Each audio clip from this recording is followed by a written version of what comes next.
The truth is ugly, very ugly. But the truth is also very persistent. I mean, you can bury the truth for years, even decades. But one day, it'll pop out of the ground, revealing its very ugly head. And inconveniently so. So, here are some very ugly truths about the country called Kenya and its politics. Number one, Jimmi Wanjigi and the Migori incident. Now, Kenyans have a very short memory, the memory of a mosquito, and they hate history, which is okay because they are well within their democratic rights. But in April 2017 in Migori, there was also another incident similar to what recently happened to Jimmi Wanjigi. April 2017, just very few months to the August 2017 general elections, ODM were campaigning in Migori. And just to quickly analyze how serious the situation was, there were photographs on social media picturing a certain governor, Mheshimiwa, His Excellency, amekojolea trousers zake. In fear, of course, illustrating very clearly that this was no small matter. Shots were fired, and a governor, ule alijikojolea, told us that the thing was aimed directly at his vehicle and at him. Now, at that time, things were less confusing in Kenyan politics. We had Jubilee and we had NASA. Clear distinction. These days we have Jubilee, we have ODM, we have small parties, and then we have an opposition within the ruling party Jubilee. Very confusing. Oh, and of course we have UDA. What I'm driving at, by the way, is that what happened in April 2017 has telltale similarities to what happened to presidential candidate Jimmi Wanjigi in Migori a few days ago. Although the 2017 incident was much more serious, than this recent stone-throwing incident, what I'm saying is that there are huge, numerous similarities. Which leads me to the conclusion that they were caused by the very same people. Some of the people involved have changed their hats, but the individuals, the groupings, remain the same. They may have changed their affiliations, but they're the same people. Now, to understand this very quickly, let me also give you another piece of information that you may not have, at least some of us may not have. In 2013, Deputy President William Samoei Ruto brought into play an old Moi political trick that many Kenyans may not be aware of.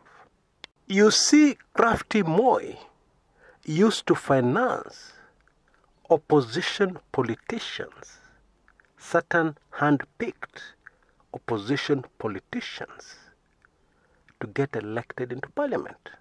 Of course, the politicians continued to speak like the opposition. They continued to criticize the government.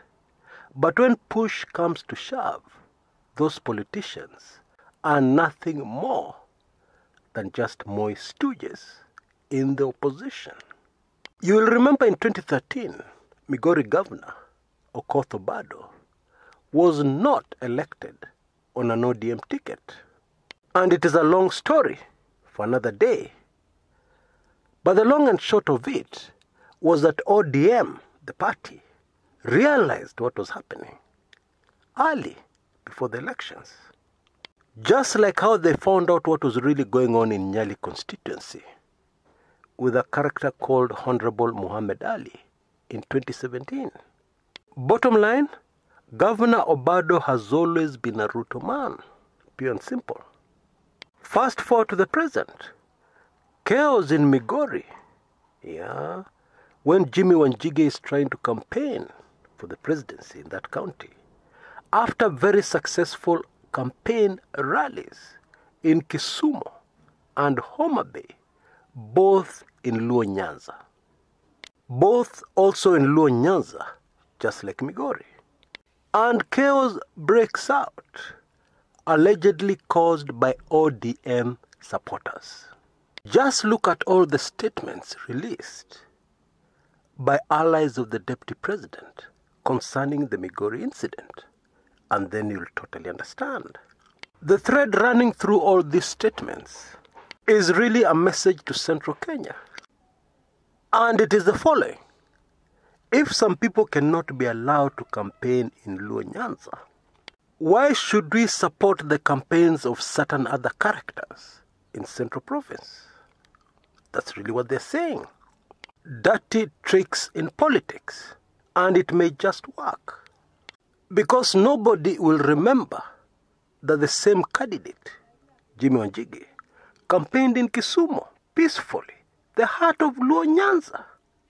He campaigned in Homa Bay, in Luo Nyanza, peacefully. Nothing happened. So what was different with Migori? Unless, of course, it was all stage-managed, organized chaos, which unfortunately is very normal in Kenyan politics. Don't get me wrong, it should be strongly condemned, but it is way too normal in Kenyan politics, especially when the character of the politician who is going to gain mileage from such an incident is suspect. Let me just leave it at that. The ugly truth here is don't look at the party affiliation, look at the characters. Because party affiliation can be very easily faked. You remember in 2017 there's a video which went viral of people who had been transported to a meeting, Jubilee supporters allegedly, wearing Jubilee t-shirts, red t-shirts. And then when the Jubilee meeting started, these Jubilee supporters wearing red Jubilee t-shirts started chanting NASA slogans. NASA, NASA. Remember that? Never look at the party affiliation. Look at the characters. An ugly truth in Kenyan politics. And this will become very critical as we head closer to the elections. It is very easy to be fooled if you don't know this ugly truth. Ugly truth number 2. Whatever you try and do, voters from the Rift Valley will never be satisfied. During the Moi days, those of us who are around then will remember how life was. Nobody in their right senses then would go to look for a huge government contract without being accompanied by somebody from the heart of the Rift Valley. In fact, even a very famous Kenyan rugby club, Mwamba, quickly appointed a captain of the club from the Rift Valley. That was how you got favor, and that was how you got things done quickly. Hii contract kubwa imepewa nani ya serikali?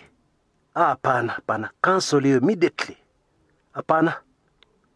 Even if work had already started, people had already spent money, it was cancelled. The Rift Valley dominated everything. And the Rift Valley was still not satisfied, because at the tail end of Moi's presidency, there was a serious rebellion within the Rift Valley against Moi. They said he had not done enough, for the voters of the Rift Valley.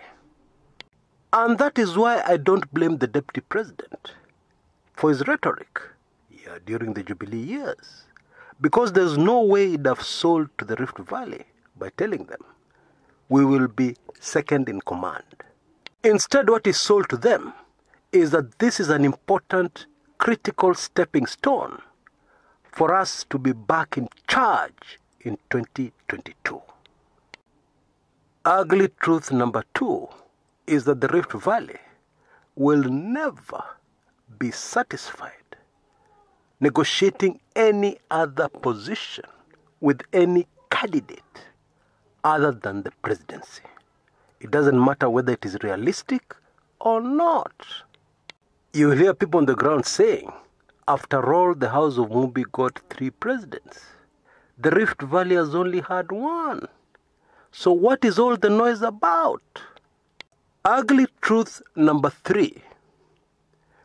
People are very annoyed about the recent hike in petrol prices in our country.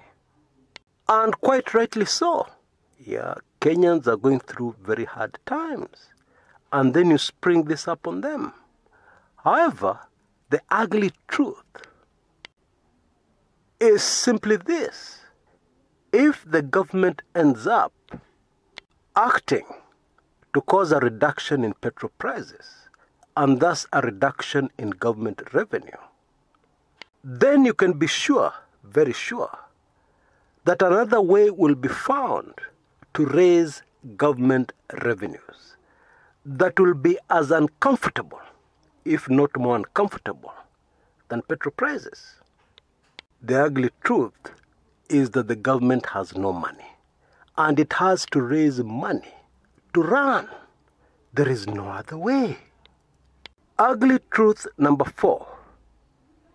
It is not possible to have a general election in Kenya, and especially a presidential election, without the involvement of the country's intelligence community. The intelligence community of any country, worth its salt, will already know well in advance who is going to win a general election. And then they usually decide whether to get involved to change those results, or whether not to get involved and allow that particular candidate to win the general election, to win the presidential election. That is the ugly truth. And let me just leave it at that. Until next time, this is Chris Kumekucha.